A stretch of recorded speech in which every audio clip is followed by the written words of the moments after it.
నాగార్జున సాగర్ 26 గేట్లు కుల్లా కృష్ణానదికి వరద పోటెత్తుతోంది. నాగార్జున సాగర్ పూర్తిగా నిండడంతో గురువారం 26 గేట్లు ఎత్తి నీటిని కిందికి వదులుతున్నారు. కేవలం 10 గంటల వ్యవధిలోనే మొత్తం గేట్లు ఎత్తడం సాగర్ డ్యాం చరిత్రలో ఇదే తొలిసారి అని అధికారులు చెప్పారు. సాగర్ పూర్తిస్థాయి నీటి మట్టం 590 అడుగులు కాగా ప్రస్తుతం నీటి మట్టం 588 అడుగులకు చేరింది. ఎగువనున్న శ్రీశైలం ప్రాజెక్టు 10 గేట్లు కూడా ఎత్తేసిరట. కుల్లా అయిపోయిన గేట్లన్నీ. నాగార్జున సాగర్ మొత్తం ఉప్పొంగుతా ఉంది. ఎట్లా ఇగో నాగార్జున మొత్తం అన్ని గేట్లు ఎత్తేసారు నాగార్జున సాగర్ సంబంధించి.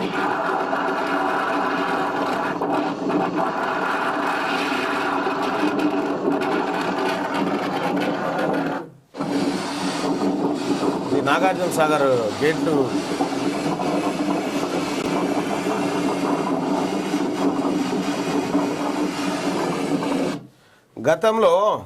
గతంలో కాంగ్రెస్ పార్టీ వాళ్ళు కట్టిన గత పాలకులు కట్టిన ప్రాజెక్టులు గిట్లున్నాయి.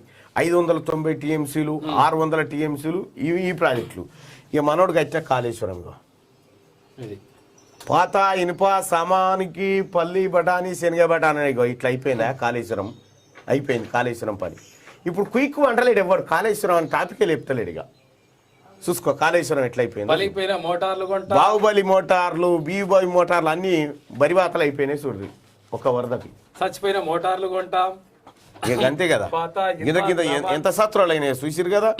ఇగో నాగార్జున సాగర్ ప్రాజెక్టులు. ఈ ప్రాజెక్ట్ జవహర్ లాల్ నెహ్రూ ఉన్నప్పుడు కట్టిన ప్రాజెక్ట్. ఆయన శంకుస్థాపన చేసి ఇందిరాగాంధీ పంచవర్ష ప్రణాళికలలో చేసిరు.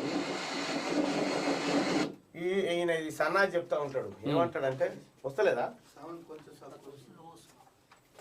లో వస్తుందా దీంట్లో వస్తుందా? అయితే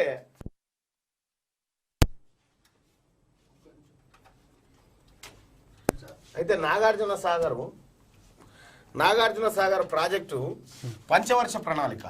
ఇప్పుడు మన బాతాల పోషెట్టి చెప్తా ఉన్నాడుగా నీతి ఆయోగ్ ఏం చేస్తూ దానికి తెలియలేదు మనలేదు సన్నాసి. నీతి ఆయోగ్ కంటే ముందున్నది పంచవర్ష ప్రణాళికలే. ఈ ప్రణాళికలో భాగంగా ఈ ఆలోచనలోంచి పుట్టిందే నీతి ఆయోగ్. వాళ్ళు కట్టిన ప్రాజెక్టు గిట్లున్నాయి.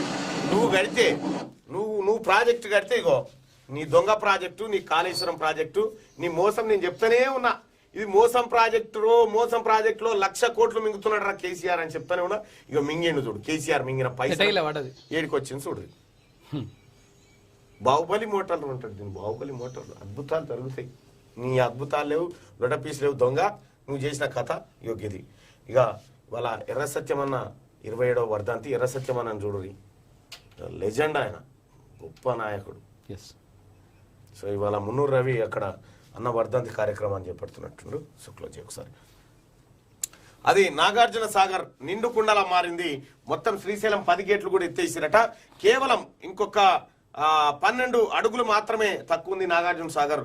ఇన్ఫ్లో ఎక్కువ ఉండడంతో అవుట్ఫ్లో కూడా ఎక్కువ చేసిరు. ఉచితాలన్నీ సంక్షేమం కాదు, ఉచిత హామీలు సంక్షేమ పథకాలు రెండు వేర్వేరు విషయాలని సుప్రీంకోర్టు చెప్పింది. ఉచిత హామీలు ఇచ్చే పార్టీల గుర్తింపు రద్దు చేయాలనే అభ్యర్థనను తోసిపుచ్చింది. ఉచితాలన్నీ సంక్షేమం కాదు, ఉచిత హామీలు సంక్షేమ పథకాలు రెండు వేర్వేరు విషయాలని సుప్రీంకోర్టు చెప్పింది. ఉచిత హామీలు ఇచ్చే పార్టీల గుర్తింపు రద్దు చేయాలనే అభ్యర్థనను తోసిపుచ్చింది. రద్దు చేస్తేనే బాగుంటుంది. అదే ఈ డ్రామా. సరే సుప్రీంకోర్టు తోసిపుచ్చింది కదా ఏమని, ఉచిత హామీలు ఇచ్చేటువంటి పార్టీలను వాటి గుర్తింపు రద్దు చేయమన్నారు కదా, మీరు రద్దు చేయనంటారు కదా. ఓకే, హామీ ఇచ్చి అమలు చేయకపోతే మరి వాళ్ళని ఏం చేస్తారు మరి? గదన్న తీర్పు చెప్పరాదురిగా. అయితే అక్కడ ఏమన్నాడంటే అది అంటే అసలు యాక్చువల్గా చట్టం సుప్రీంకోర్టు పరిధిలోకి రాదు. నిజానికి 100% ఉచిత హామీల పేరు చెప్పి మోసం చేస్తున్న వాళ్ళని అది అయితే కరెక్ట్ కాదని చెప్పిండు. అంటే వ్యక్తిగత అభిప్రాయం ప్రకారం మాత్రం కరెక్ట్ కాదంటున్నాడు ఆయన సుప్రీంకోర్టు సిజేఐ. అయితే ఈ ఉచిత హామీలు అయితే కరెక్ట్ కాదు, కాకపోతే మా పరిధిలోకి రాదు కాబట్టి మేము ఏం చేయలేకపోతామని చెప్పిండు. ఇవాళ ఒక 50 సార్లు వచ్చి ఉంటాయి ఇటువంటి ఎన్నికల సంఘానికి రాగా అది ఇండిపెండెంట్ బాడీ, దాంట్లో మేము వేలు పెట్టలేము కాలు పెట్టలేము ఇవన్నీ చెప్తారు. హామీలు ఇచ్చి అమలు చేయకుండా మోసం చేస్తోని కదా వాన్ సంగతి ఏంది? వాని జైలు వేసి పడేసాలి. ఢిల్లీ హైకోర్టు కేజ్రీవాల్ కరోనా కష్టకాలంలో అక్కడ ప్రజలకు హామీ ఇచ్చిండు, మీ రెంట్లు మేమే కడతామని హామీ ఇచ్చిండు. అమలు చేయకపోతే ఢిల్లీ హైకోర్టు తీర్పునిచ్చి మాట ఇచ్చి తప్పితే బాగుండదు, నువ్వు అమలు చేయాల్సిందే అని చెప్పి ఆదేశిస్తే ఆయన అమలు చేసిండు. మరి సుప్రీంకోర్టుకి ఇది ఎందుకు చెప్పదు అంటే విషయం ఏంటంటే దీన్ని ఇండిపెండెంట్ బాడీగా చేసి ఈ ఉచితాలు ఇవ్వకపోతే జనం ఓట్లేయరని జనం మారాలి ఫస్ట్. ఉచితం ఇవ్వడంటే వాళ్ళు పని చేయాలి. అది అగో ఈ నెల 15 నుంచి 10 లక్షల కొత్త పెన్షన్లు. రాష్ట్ర కేబినెట్ భేటీలో నిర్ణయం. 5111 అంగన్వాడీ టీచర్లు ఆయా పోస్టులు వెంటనే భర్తీ. 16న ఉదయం 11:30 సామూహిక జాతీయ గీతాలాపన. ఆడ 1000 కోట్లు అని చెప్పొచ్చాడు. 1000 ఏకాన గతి లేదు. 10 లక్షల మందికి ఏది అమ్మకు అన్నం పెట్టినోడు పిన్నమ్మకు బంగారు కాదులు పెట్టినట్టుంది కథ. ఈ నెల 15 నుంచి కొత్తగా 10 లక్షల ఆసరా పెన్షన్లు మంజూరు చేసేందుకు రాష్ట్ర కేబినెట్ గ్రీన్ సిగ్నల్ ఇచ్చింది. కొత్తవి పాతవి కలిపి 46 లక్షల పెన్షన్దారులకు కార్డులు ఇవ్వాలని నిర్ణయించింది. ఖాళీగా ఉన్న 5,111 అంగన్వాడీ టీచర్లు ఆయా పోస్టులను వెంటనే భర్తీ చేసేందుకు ఓకే చెప్పింది.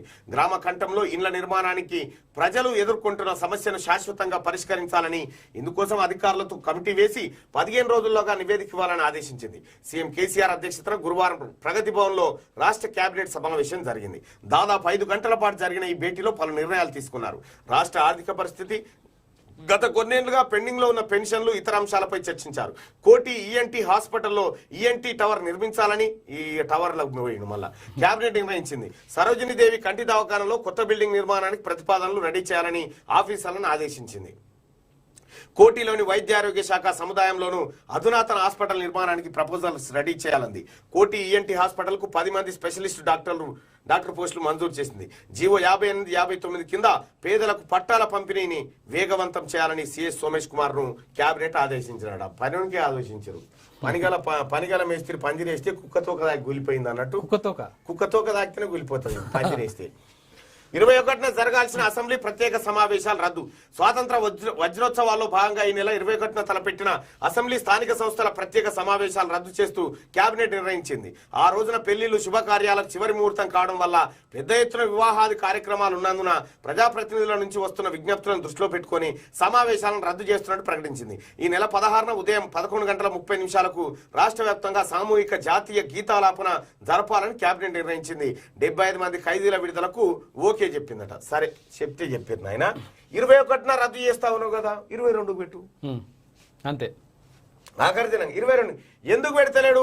ఈ సమావేశాలు ఎందుకు పెడతలేడంటే ఈ కాళేశ్వరం కథ చర్చకు వస్తుంది, ఈ ప్రజా సమస్యలు చర్చకు వస్తాయి. ఎందుకు వచ్చిన పెంట మనకు అని ఇవి రద్దు చేసిండు. అయితే ఈయన చెప్పినటువంటి కొత్తగా 10 లక్షల పెన్షన్లు, కొత్తగా 10 లక్షల మంది. ఈ 10 లక్షల మంది ఇక చూడుర్రి కేసీఆర్ దుకాణం కథ చెప్తా. ఈయన ఎప్పటి నుంచి 10 లక్షల పెన్షన్లు ఇస్తా అని చెప్పిండు. 10 లక్షల మందికి పెన్షన్లు రావాలి. దాదాపుగా 2018 నుంచి రావాలి. ఈయన ఎన్నికలకు వచ్చింది 19 పెట్టుకో, 19, 20, 21 3 ఏళ్ళు అంటే 36 నెలలు, 36 నెలలు 36 నెలలు కదా, 36 నెలలు.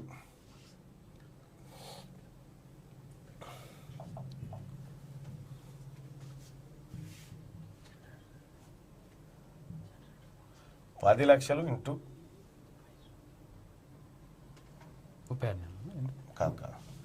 నెలకి ఎంత? 2,000 ఉన్నది, 3,000 ఉన్నది, 2016 ఉన్నది. ఆయన యావరేజ్ గా 2,500 అంతే. 2,500 వేసుకో, 3,000 2,000 కలిస్తే అవి మధ్యలో 250 కోట్లు ఇంటూ 36 9,000 కోట్ల రూపాయలు. 9,000 కోట్ల రూపాయలు మిగిలించుకుని ఇన్ని రోజులు ఇవ్వకుండా ఇప్పుడు 15 ఆగస్టు నాడు ఇస్తాడు. ఇచ్చుళ్లే సచ్చుళ్లే దరఖాస్తులు తీసుకుంటాడు. కేవలం మునుగోడులో రాజగోపాల్ రెడ్డి రాజీనామా చేసిండు కాబట్టి ఈ దుకాణం, లేకపోతే మునుగోడు ఉప ఎన్నిక అనేది లేకపోతే ఇవన్నీ ఉన్నాయి. ఈ కేబినెట్ సమావేశం లేదు, ఈ పెన్షన్లు లేవు, ఈ కథ లేదు, ఈ దుకాణం ఏది లేదు. మునుగోడు బైపోల్ వస్తుంది కాబట్టే ఈ దుకాణం. ఇది అయిపోయాక ఇస్తాడా? మరి దళిత బంధు దగ్గర, మరి దళిత బంధు అయిపోగానే టకటక్ ఇచ్చేసుకుంటాం అయిపోతుంది అన్నాడా? హుజూరాబాద్ ఉప ఎన్నికలు ఏమైంది? దళిత బంధు వచ్చింది అందరికి. ఇటువంటిదే ఇవన్నీ కూడా, ఈ పెన్షన్లు కూడా కేవలం దరఖాస్తులు తీసుకుంటాడు గంతే. దరఖాస్తులు తీసుకొని డ్రామా ఆడతాడు కేసీఆర్. పింఛన్ కాదు కదా, జీతాలకు పైసలు లేవు మన తానా, పెట్రోల్ డీజిల్ కి పైసలు లేవు, సారే ఎక్కి తిరిగేతందుకే 10 లక్షల మందికి పింఛన్లు ఇస్తాడని నమ్ముతాడు ఎవడన్నా? ఇస్తాడు? ఆయనతోటి కేవలం దరఖాస్తులు తీసుకుంటాడు. ఇప్పుడు 10 లక్షలు అన్న ఫిగర్ నీకు వచ్చింది కదా, ఇక మళ్ళీ వాళ్ళు దరఖాస్తు చేయాల్సిన పని లేదుగా. అది చెప్పు. అది చేయాలి కదా, అది తీసుకుంటావా ఇప్పుడు? లేదు మళ్ళీ దరఖాస్తు అంటేనే డ్రామా అంతే. ఇగో ఇది బాతాల పోసేటి ఏతల ముచ్చట. ఈయనట జాతీయ గీతాలాపన చెప్పిద్దాట. ఈయన ఏమన్నా నీకు నీతి జాతి ఉందా?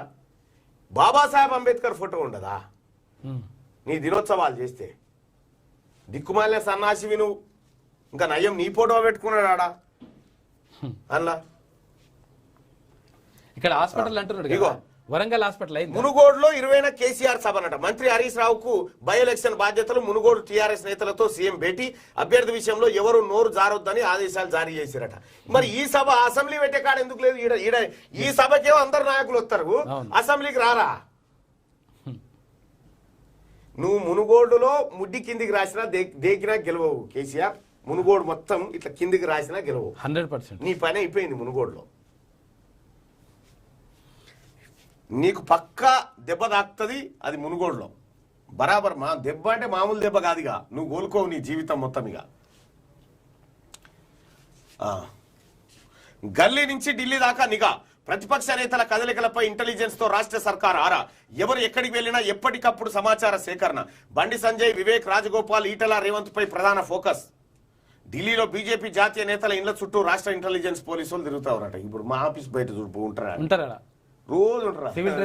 అంటాడు ఆయన.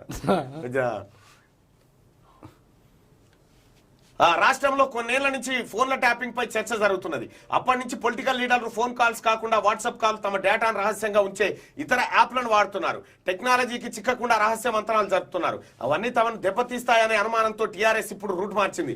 అటు కమాండ్ కంట్రోల్ సెంటర్ సేవలతో పాటు ఇంటెలిజెన్స్ పై ఎక్కువగా ఫోకస్ పెట్టింది. ఫోన్ కాల్స్ ట్యాపింగ్ ద్వారా నిఘా పెడుతున్నా దాన్ని తప్పించుకుంటున్నారని భౌతిక నిఘాను ఏర్పాటు చేసింది. ప్రతిపక్ష నాయకుల కదలికలను ఎప్పటికప్పుడు పరిశీలించేలా ఇంటెలిజెన్స్ సిబ్బందిని మోహరించింది. టీఆర్ఎస్ లో ఏకనాథ్ షిండేలు ఉన్నారని, ఏకంగా కొందరు సిట్టింగ్ ఎమ్మెల్యేలు పార్టీ మారుతారని ప్రచారం జరగడంతో సొంత పార్టీ నేతలపై కూడా నిఘా పెట్టారు. ఉద్యమంలో తమ వెంట నడిచిన నేతలు ఇప్పుడు ఎవరిని కలుస్తున్నారనే అంశంపై కూడా కూపి లాగుతా ఉన్నారు. ఎన్నో రోజుల నుంచి నా ఫోన్ 24 గంటలు వింటున్నాడు. ఆ ఇనిటోడు చక్కగినాడు, మధ్యలో కీ బీకీ అంటుంటే. అవును. ఎవరు ఎక్కడికి వెళ్ళినా అయితే వాట్సాప్ ను కూడా చేస్తున్నాడు దూరా. చాలా రోజులు ఎక్విప్మెంట్ తెచ్చి అది ప్రైవేట్ ఏజెన్సీకి ఇచ్చిండు. కొంతమంది వాట్సాప్ నెంబర్లు పెట్టి దీన్ని ట్రాక్ చేయాలి, దీన్ని కథ చేయాలని దుకాణం తెరిచిండు. కాక నువ్వు గిన్నుకు పనికి వస్తావు తప్ప దేనికి పనికిరా బాతాల పోసేటి పని చేస్తే నువ్వు దొంగవయ్యేపటికనే దొంగతనంగా రహస్యంగా చూస్తా ఉన్నావు అన్నట్టు. ఎవరెక్కడికి వెళ్ళినా ఎప్పటికప్పుడు సమాచారం సేకరిస్తా ఉన్నాడు. బండి సంజయ్, వివేక్, రాజగోపాల్, ఈటల, రేవంత్ పై ప్రధాన ఫోకస్. ఢిల్లీలో బీజేపీ జాతీయ నేతల ఇండ్ల చుట్టూ రాష్ట్ర ఇంటెలిజెన్స్ తిరుగుతా ఉంది. పొలిటికల్ లీడ్ పెరగడంతో రాష్ట్ర ప్రభుత్వం నిఘాను తీవ్రతరం చేసింది. రాజకీయంగా తమను దెబ్బతీసే అవకాశం ఉన్న ప్రతిపక్ష నేతలందరిపై ఇంటెలిజెన్స్ తో కన్నేసి పెట్టింది. రాష్ట్రంలోని బీజేపీ, కాంగ్రెస్ ముఖ్య నేతల కదలికలతో పాటు నివాసాలు, వాళ్లకున్న ఆఫీసులపై ప్రధానంగా ఫోకస్ పెట్టింది. రెండోసారి రాష్ట్రంలో అధికారం చేపట్టిన సీఎం కేసీఆర్ కు వరుసగా ఉప ఎన్నికలు షాకిచ్చాయి. గతంతో పోలిస్తే సొంత పార్టీ నేతల వల్ల ఈ ఇంటెలిజెన్స్ వాళ్ళకు ఈ పత్తాలాడే ఎమ్మెల్యేలు ఉద్యోగాలు ఇప్పిస్తారు మోసం చేసేటోళ్ళు. తర్వాత ఈడ పాండు కథ, లేకపోతే కవిత ఎట్టిపోయిన సంగతి, కాలుకు దెబ్బెట్ట దాకిన సంగతి ఈ ఇంటెలిజెన్స్ పోలీసు వాళ్ళకి ఇవి కనిపించాయి. గతంతో పోలిస్తే సొంత పార్టీ నేతల వలసలు ప్రతిపక్ష పార్టీలు పుంజుకోవడం టీఆర్ఎస్ ను ఆందోళనకు గురిచేస్తున్నది. అందుకే ఇతర పార్టీల నేతలను కదలికలను తెలుసుకునేందుకు ఇంటెలిజెన్స్ ను రాష్ట్ర ప్రభుత్వం రంగంలోకి దింపింది. బీజేపీ జాతీయ నాయకత్వం తెలంగాణలో పార్టీ బలోపేతంపై దృష్టి పెట్టడంతో ఢిల్లీలోనూ రాష్ట్ర ప్రభుత్వం సొంతనిగా ఏర్పాట్లు చేసుకుంది.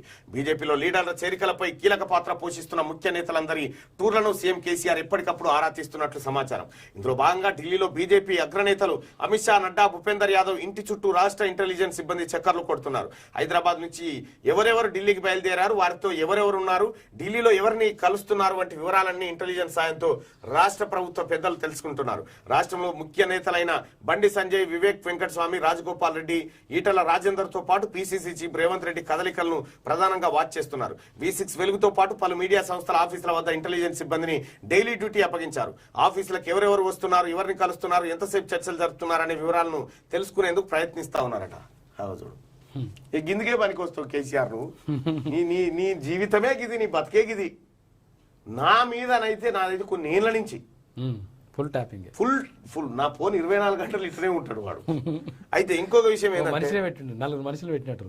మీరు చూడరు బయట ఉంటాడు రోజు వచ్చి సార్ ఇక్కడే ఉన్నాడు రోజు ఓ రాతం లెక్కనే వస్తాడు వచ్చి ఆయన నేను ఈ పోలీస్ స్టేషన్లో అన్ని చూస్తాను సార్, జస్ట్ మూమెంట్ కోసం ఇట్లా వచ్చిపోతున్నా సార్ అంటాడు. ఇంటెలిజెన్స్ తోటి ఏం చేసుకుంటావు కేసీఆర్ తెలుసుకొని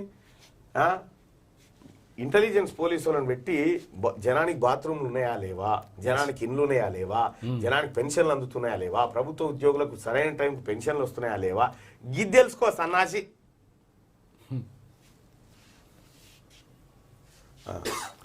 1000 మంది స్టూడెంట్స్ కు 20 టాయిలెట్లు. గీడికి పంపవా ఇంటెలిజెన్స్ వాళ్ళని, గీడికి పంపు. 1000 మంది స్టూడెంట్స్ కు 20 టాయిలెట్లు అట్లా ఎడబోవాలి మరి. కరీంనగర్ మహాత్మా జ్యోతిబా పూలే గురుకుల హాస్టల్లో 400 మందికి సరిపోయే అద్దె బిల్డింగ్ లో దాదాపు 1000 మందిని ఉంచారు. దీంతో రూమ్స్ టాయిలెట్లు సరిపోక గోసపడుతున్నారట. 20 టాయిలెట్లట 1000 మందికి. అంటే మినిమం ఎంత పడతారు అన్నట్టు? 1000 మందికి 1000 మంది అంటే ఒక 50 మంది ఉంటారు. 50 మందికి ఒక టాయిలెట్ అంటే ఒక్కరు కనీసం 10 నిమిషాలు పెట్టుకున్నా ఎంత పడుతుంది టైము? 500 నిమిషాలు. ఈ బాత్రూంలో కానీ అయిపోయాయి నీ చదువు అంతా. సగం చదువు అక్కడనే, సగం చదువు అనే బాయ్. ఏంది పోషెట్టి ఇది నీ చదువు, నీ దుర్మార్గము. ఈ బాత్రూమ్ లేకపోతే ప్రగతి భవన్లో చేరిపోరు జనాలు. కాదు ముఖ్యమంత్రి మనవడు మనవరాలు ఇట్లా అని చెప్పేసి వాళ్ళకి తిండి పెడతా అంటారు. మరి బాత్రూమ్ ఏ దొంగ ఈయనతో ఏమవుతుంది? మళ్ళా ఫేక్ న్యూస్ చక్కర్లు. రాష్ట్రంలో మళ్ళీ ఫేక్ న్యూస్ చక్కర్లు కొడుతున్నాయి. సాల్ దొరా సెలవు దొరా అనే క్యాంపెయిన్ కు ఈసీని బీజేపీ రాష్ట్ర శాఖ అనుమతి కోరినట్లు సోషల్ మీడియాలో కొందరు ఫేక్ న్యూస్ క్రియేట్ చేస్తున్నారట. సాల్ దొరా సెలవు దొరా అనే క్యాంపెయిన్ కు ఈసీని బీజేపీ రాష్ట్ర శాఖ అనుమతి కోరినట్టు సోషల్ మీడియాలో కొందరు. ఇవి ఎవరు చేస్తాడు? ఆ రామని దగ్గర ఆడుంటాడుగా, వాని పేరేది పైదవర పోరాడు ఆడు, వాడు చేస్తాడు. వానితో ఇది అన్ని కిషాంక్ అంటేనే ఫేక్ గాడాడు. మునుగోడులో 20న కేసీఆర్ సభ పోయి దుంకుపోవాలా ఇవాళ. ఇక సభ కాడ మళ్ళా అంతా బ్రహ్మాండంగా ఒక్క రూపాయి ఇడిచిపెట్టకూరి మునుగోడు సభకు ఒకలో దొరకపోతాను 5,000 5,000 కాటాన తక్కువ ఇచ్చినా తీసుకోకూరి, ఎక్కువనే తీసుకోరి. ఇక కన్నెపల్లి మోటార్లు తుక్కు వరదలకు పూర్తిగా దెబ్బతిన్న పంప్ హౌజ్ పునాదులతో పాటు కుప్పకూలిన ప్రొటెక్షన్ వాల్, వీడియోలు ఫోటోలు వైరల్. 100 కోట్ల నష్టం స్పందించని సర్కారు. పంప్ హౌజ్ మొత్తం ఖాళీ చేస్తేనే రీకన్స్ట్రక్షన్. డీవాటరింగ్ చేసిన తర్వాత కన్నెపల్లి పంప్ హౌస్ లో బయటపడిన మోటార్లు మొత్తం బక్వాస్ అయిపోయినాయి. చూడు, నేను చెప్పలేదా వీడు దొంగ, వీడు మనడు బాతాల పోసేటి దొంగరా నాయన, వీడు కట్టేటి అన్ని దొంగ ప్రాజెక్టులు రా అని చెప్పిన. ఇక చూడు ఇది కథ ఏమైపోయింది. చూడు ఇగో అద్భుతం. చూడు ఇగో ఏమన్నా ఉందా? బాహుబలి మోటార్లు, దాని అమ్మమ్మ మోటార్లు. ఇంకా సోషల్ మీడియాలో నిన్న నేను పోస్ట్ చేసిన చూడు. ఇంకా మన బాతాల పోస్ట్ ఏమంటారంటే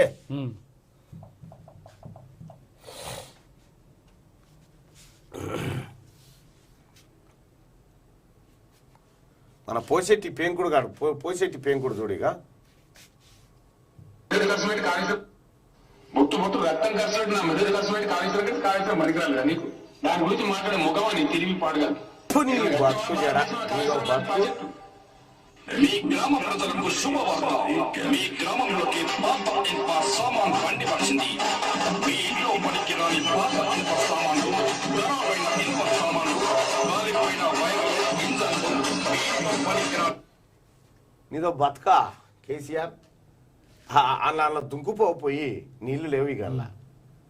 చీచి మా పేదోళ్ళ రక్తం దాగినావు కదా కేసీఆర్, మా సుమంత నాశనం చేసినావు కదా కేసీఆర్. ఎంతమంది బిడ్డలు అరిగోసపుచ్చుకున్నావా నీ దొంగ ప్రాజెక్ట్ తోటి. మా ప్రజలకు కూడా చెప్పి కాళేశ్వరం తోటి 1 కోటి ఎకరాల మాగా అని అంటాడు ఓడు. వానికి చదువు లేదు, లోట పీజు లేదు. 1 కోటి ఎకరాల మాగా అని ఉంటాడు. ఉంటారు ఇక ఇప్పుడు ఇలా రాలే మాగాని మా అయ్య కేసీఆర్ ఉంటాడు. మా అయ్య కేసీఆర్ అని ఒకడు, మా పెద్దన్న కేసీఆర్ అని ఒకడు. ఈయనలోకి వస్తాడు.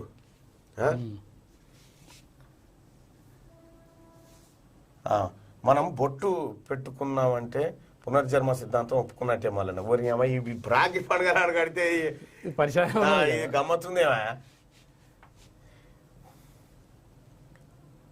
కొంచెం చూడండి అన్న, చదువుకునే పిల్లల జీవితాలు నాశనం అవుతున్నాయట పోయే రూమ్ నుంచి. ఈ ఏంద్రనా ఆయన ఇది ఏంది? హర్ష సాయి అన్న ఎవరైనా పవన్ కళ్యాణ్.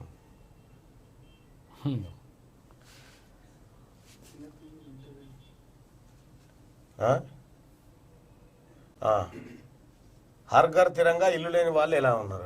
నువ్వు ఆయన కార్టూన్ వేసి పంపించిండు ఇంటింటికి మరి జెండా జెండు ఉంది కానీ ఇల్లు లేదు సార్ అని అడుగుతున్నాడు.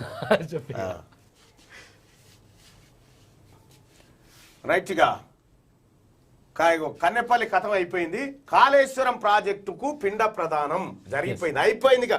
మీరు కట్టె పెట్టినా జాకీలు పెట్టినా కాళేశ్వరం కాదు. కాళేశ్వరం పని అయిపోయింది, దాని వ్యాలిడిటీ అయిపోయింది. ఇప్పుడు ఈ మీటింగ్ పెడితే, అసెంబ్లీ సమావేశాలు పెడితే దీని సంగతి ఏందని అడుగుతారు కదా. అడిగితే మళ్ళీ చర్చకు వస్తుందిగా. తల్లి అసెంబ్లీని రద్దు చేసేయాలి, సభను ఏదైతే అనుకున్న సమయం ఉందో దాన్ని రద్దు చేయాలని రద్దు చేసిండు. దొంగ, నీకు దమ్ముంటే నీవు కాళేశ్వరం మీద కల్వకుంట్ల చంద్రశేఖరరావు నువ్వు పేంకినావు కదా, ఇప్పటిదాకా చేతులకు వచ్చినావు కదా. నా మెదడు రక్తం ఖర్చు పెట్టి కాళేశ్వరం కడితే కాళేశ్వరం పనికి రాకుండా పోయినా అది ఎడ పనికి వచ్చింది సన్నాసి దొంగ. అద్దెకి నీళ్ళు వారలేదు. నీకు దమ్ముంటే బాతాల పోషెట్టి నువ్వు మొనగానివి మొగోనివి అయితే నాకు ఒక ఇంటర్వ్యూ నేను చూపిస్తా నీ సంగతి ఏందో. నీ సంగతి, నీ కొడుకు సంగతి, నీ బిడ్డ సంగతి, నీ అల్లుని సంగతి, నీ బినామీల సంగతి నేను చెప్తా. ఏక్ నంబర్ దొంగ. తెలంగాణ ప్రజలారా, నేను ముందే పసిగట్టి చెప్పిన ఇది ప్రమాదం జరుగుతుంది, జాగ్రత్త జాగ్రత్త అని చెప్పిన. ఈ మనం జెండాలు జై కొట్టుడు కాడున్నాం, అయిపోయింది మన పని. ఎవరి ఈ 1,00,000 కోట్ల రూపాయలు ఎవరి చెప్పురి? మీ పైసలే. కేసీఆర్ డబుల్ బెడ్రూమ్ ఇల్లు కడితే చెత్తు ఇట్లా గీక్తి వస్తుందా? చెత్తు స్లాబ్ ఇట్లా గీక్తి వస్తుంది. కేసీఆర్ రోడ్డు వస్తే వారడాలు కొట్టుకపోయింది రోడ్డు. కేసీఆర్ పనే చైనా మాలాస్ ఉంటోడే కేసీఆర్ కూడా. అరే మాల అని బండి మీద నొక్కొస్తారుగా, కేసీఆర్ కూడా అట్లా నొక్కొని పోవాలి బండి మీద. కేసీఆర్ బొమ్మలు కూడా చైనా వాళ్ళు తయారు చేస్తున్నట్టు ఇప్పుడు. ఏది చైనా మాల్ దాని కింద ఏదైనా కానీ చైనా, అందుకని చైనోడు అయినాడు. దొంగ, ఏక్ నంబర్ దొంగ. మరో 8 లక్షల టన్నుల ఫోర్టిఫైడ్ రైస్ తీసుకుంటాం రాష్ట్రానికి తెలిపిన కేంద్రం. ఇప్పటికే 6 లక్షల టన్నులకు ఓకే. తాజా అనుమతితో కలిపి మొత్తం 14 లక్షల టన్నుల గ్రీన్ సిగ్నల్ ఇచ్చిందట. ఇక చూడు, మళ్ళీ ఈయన పోయి కోరిందేం లేదు, రైస్ మిల్లర్లు పోయి కోరితే. ఇండస్ట్రీలకు వేసే ఛార్జీలు, ఇండ్లకు కరెంటు బిల్లుల మోత. ఏసీడీ పేరిట ఒక్కో బిల్లుపై ఏడాదికి 3,500కు పైగా అదనం. వ్యతిరేకత రావద్దని వినియోగదారులకు విడతల వారీగా వడ్డింపు. గతంలో కంటే ఎక్కువ యూనిట్లు వాడుతున్నారని సాకుతో అడ్డగోలు వస్తువులట. కనెక్టెడ్ లోడ్ పేరుతో 6 నెలల కిందటే డెవలప్మెంట్ ఛార్జీలు వేసిరు చేసి ఎట్లా నొక్కుతున్నారు చూడుగా. ఇగో ఈ కాళేశ్వరం ఈ 1,00,000 కోట్లు పోయినాయి కదా, ఏడికేం రావాలి? ఇగో ఈడికేం వసూలు చేస్తాడు అన్నట్టు. ఈడికేం వసూలు చేస్తా ఉన్నాడు. రాష్ట్ర సర్కార్ నుంచి రావాల్సిన సబ్సిడీలు అందక, వివిధ ప్రభుత్వ శాఖల నుంచి బకాయిలు వసూలు కాక నిండా నష్టాల్లో మునిగిన డిస్కంలు ఆ నష్టభారం అంతా జనంపై మోపుతున్నాయి. ఏడాదికోసారి రకరకాల ఛార్జీల పేరుతో బిల్లుల మోత మోగిస్తున్నాయి. 6 నెలల కిందనే కనెక్టెడ్ లోడ్ పెరిగిందంటూ డెవలప్మెంట్ ఛార్జీల పేరిట అదనపు వసూలు చేసిన కరెంట్ సంస్థలు ఇప్పుడు గతంలో కంటే ఎక్కువ యూనిట్లు వాడుతున్నారనే సాకుతో అడ్వాన్స్ కన్జంప్షన్ డిమాండ్ పేరుతో అడ్డగోలుగా డిపాజిట్లు గుంజుతున్నాయి. ఈసారి సమ్మర్ లో వచ్చిన 1 నెల బిల్లుకు సమానంగా ఒక్కో కనెక్షన్ పై 3,500కు పైగా అదనంగా వసూలు చేస్తున్నట. సమ్మర్ లో బిల్లు వస్తే వానకాలంలో వసూలు చేస్తుండు. ఏది అప్పుడు ఎక్కువ వాడినావు కాబట్టి ఇప్పుడు ఎక్కువ కట్టు అంటుండు. 3,500 ఒక్కొక్క బిల్లు మీద, ఒక్కొక్క కరెంటు బిల్లు మీద 3,500. తెలంగాణ రాష్ట్రంలో 1 కోటి కనెక్షన్లు ఉన్నాయో ఎక్కువనే ఉంటాయి. ఏమైతుంది మీరు చూడ్రి, ఒక్కొక్క కరెంటు బిల్లు మీద 3,500 రూపాయలు వసూలు చేస్తుండ్రు. అంటే దాదాపుగా 3,500 కోట్లు. 3,500 కోట్లు వసూలు చేస్తా ఉన్నాడు. ఏది ఒక్కరొకరి దగ్గర 3,500 వసూలు చేస్తా ఉన్నాడు. ఈడ ఒకరికి పింఛన్ అని చెప్తా ఉన్నాడు, 2016 పింఛన్. ఈడ 3,500 వేస్తుండు. మరి ఈ వేసుడు ఏంది, అది పెట్టుడేంది? అర్థమైంది కదా. మీ సొమ్ము మీకే దింపుతున్నాడు, ఇంకా మిగిలించుకొని తింటా ఉన్నాడు. 3,500 కోట్లు వసూలు చేసి ఇగో మీకు ఎంత పెడతా ఉన్నాడు చూడు. ఇక 2,000 రూపాయల పింఛన్ కుండలు పెట్టిండు, భగవాన్లు ఎత్తుకొని పోతుండు. కేసీఆర్ కథనే గిదయా ఏంటి? ఏసీడీ జనం లబోదిబోమంటారు చూడిగో, విడతల వారిగా వడ్డిస్తున్నట. ఇవ్వని తెలవకుండా మెల్లగా ఇట్లా గిచ్చిపోతుండు, మెల్లగా ఎట్లనో అని ఇట్లా అని ఉరుకుతున్నాడు అంతే. ఇట్లా చిన్న గిచ్చి ఉరుకుతున్నాడు అన్నట్టు. ఈ గిచ్చి ఆడ పుండ అవుతుంది అన్నట్టు. ఇప్పుడు పుండైన సంగతి మనకు తెలుస్తుంది వెనక పిర్రకు మనకేం తెలుస్తుంది ఇక పిర్రగిచ్చిపోతా ఉన్నాడు కేసీఆర్ ఇట్లా పిర్రగిచ్చి జో అంటా ఉన్నాడు. జో కొడుతందుకే వచ్చిండని మనం ఏమనుకుంటున్నాం, అరే సారే జో కొడతానికి వచ్చి గిచ్చినోడు వేరేటోడు అని మనం అనుకుంటాం. గిచ్చినోడు వేయడు. ఎవరైనా కొత్త కనెక్షన్ తీసుకున్నప్పుడు ACD load service connection meter security deposit ఛార్జీలు చెల్లించాల్సి ఉంటుంది. ఇందులో కొన్ని నాన్ రిఫండబుల్, మరికొన్ని రిఫండబుల్ ఛార్జీలు ఉంటాయి. డిస్కమ్ రూల్స్ ప్రకారం ఏసీడీ ఛార్జీలు రిఫండబుల్. వినియోగదారులు ఎవరైనా కరెంటు బిల్లు ఎగ్గొడితే ఏసీడీ ఛార్జీల రూపంలో వసూలు చేసిన సెక్యూరిటీ డిపాజిట్ ను బిల్లుగా అడ్జస్ట్ చేయడం వల్ల సంస్థకి ఎలాంటి నష్టం ఉండదు. సాధారణంగా ఈ విధానం లక్షల్లో బిల్లులు వచ్చే ఇండస్ట్రీలు సంస్థలకే వర్తించేది. ఇండస్ట్రీలు మూతపడినా బిల్లులు కట్టకపోయినా డిస్కమ్లు నష్టపోతాయి. అందుకే ఇండస్ట్రీలు ఏటా వినియోగించే సగటు విద్యుత్ ఛార్జీలకు రెట్టింపు మొత్తాన్ని డిపాజిట్ గా డిస్కమ్లు ముందుగా వసూలు చేస్తూ ఉంటాయి. హన్మకొండలోని విద్యారణ్యపురికి చెందిన వి కొండలరావుకు పోయినేడాది మార్చిలో వచ్చిన బిల్లులో డెవలప్మెంట్ ఛార్జీ పేరుతో 2,832 రూపాయలు, సెక్యూరిటీ డిపాజిట్ పేరుతో మరో 400 వేశారు. అప్పట్లో కరెంట్ ఆఫీస్ వీళ్ళు అడిగితే కనెక్టెడ్ లోడ్ పెరిగింది అని అందుకే వేశామని చెప్పారు. ఇప్పుడు మళ్ళీ అడ్వాన్స్డ్ కన్జంప్షన్ డిమాండ్ ఛార్జీల పేరుతో ఏకంగా 3,642 రూపాయల బిల్లు అదనంగా వేసిరట. ఇలా ఏడాదికోసారి రకరకాల ఛార్జీల పేరుతో బిల్లులు వేస్తే తాము ఎలా బతకాలని కొండలరావు ఆవేదన వ్యక్తం చేస్తా ఉన్నాడు. మళ్ళీసారి కేసీఆర్ ఓటేరిగా, ఇప్పుడు ఓటేరిగా దొంగ కేసీఆర్. అదో ఉపరాష్ట్రపతిగా ధన్కడ్ ప్రమాణం. దేశ 14వ ఉపరాష్ట్రపతిగా జగదీప్ ధన్కడ్ ప్రమాణం చేశారు. గురువారం మధ్యాహ్నం 12:30 ఢిల్లీలోని రాష్ట్రపతి భవన్లో రాష్ట్రపతి ద్రౌపది ముర్ము ఆయనతో ప్రమాణం చేయించారు. బాధ్యతలు స్వీకరించిన తర్వాత ధన్కడ్కు రాష్ట్రపతి ముర్ము, ప్రధాని మోడీ తదితరులు అభినందనలు తెలిపారు. ప్రమాణ స్వీకారానికి ముందు ఉదయం ఢిల్లీలోని రాజ్ఘాట్లో మహాత్మా గాంధీ సమాధిని ధన్కడ్ సందర్శించి నివాళులర్పించారు. పూజ్య బాపూజీకి నివాళులర్పించాను, గాంధీజీ ఆశీర్వాదం తీసుకొని దేశ సేవ పట్ల మరింత స్ఫూర్తిని పొందాను అని ధన్కడ్ ట్వీట్ చేశారు. ఉపరాష్ట్రపతిగా వెంకయ్య నాయుడు ఇవాళతో అయిపోయింది. ఆయన శకం అయిపోయింది. ఇది ఇట్లుంటే మీ ఆయనే కాదు మా ఆయన కూడా ఇంటికి వచ్చే బంద్ చేసిండు. తిండి తిప్పలు అక్కడే మునుగోడు బైపోల్లో లీడర్లు బిజీగా ఉన్నారట. అయితే ఇక ఇక్కడ మనం ఒకటి చూసుకుంటే హరీష్ రావుకు దుబ్బాక బైపోలు ఇన్ఛార్జ్ చేసి దుబ్బాక వీకింది. హుజూరాబాద్ చేసిరు, హుజూరాబాద్ వీకింది. మళ్ళీ మునుగోడు చేసి మునుగోడు కూడా వీక్తుంది. పోయేదానికి ఆయన ట్రబుల్ షూటర్ కాదు, షూటరే ట్రబుల్లో ఉన్నాడు. ఇప్పుడు ఆడ దుబ్బాకలో ఇన్ఛార్జ్ పెడితే దుబ్బాకలో బీజేపీ గెలిచింది. అక్కడ హుజూరాబాద్ లో హరీష్ రావును ఇన్ఛార్జ్ గా చేసిన టీఆర్ఎస్ పార్టీ నుంచి అక్కడ బీజేపీ గెలిచింది. ఈ మునుగోడు కాడ మళ్ళా ఇన్ఛార్జ్ చేసి మళ్ళీ ఏమవుతుందో తెలియదు. హరీష్ రావు పాదమే పుణ్యపాదం కాదు, అయిపోయింది. హరీష్ రావు కాలం ట్రబుల్ షూటర్ల కాలం ఇది ఒడిచిపోయింది. ఎప్పుడో ట్రబుల్లో పడ్డాడు. ట్రబుల్ షూటరే ట్రబుల్లో ఉన్నాడు. ఇది వెలుగు దినపత్రికలో ఉన్నటువంటి ప్రధానమైనటువంటి వార్తలు.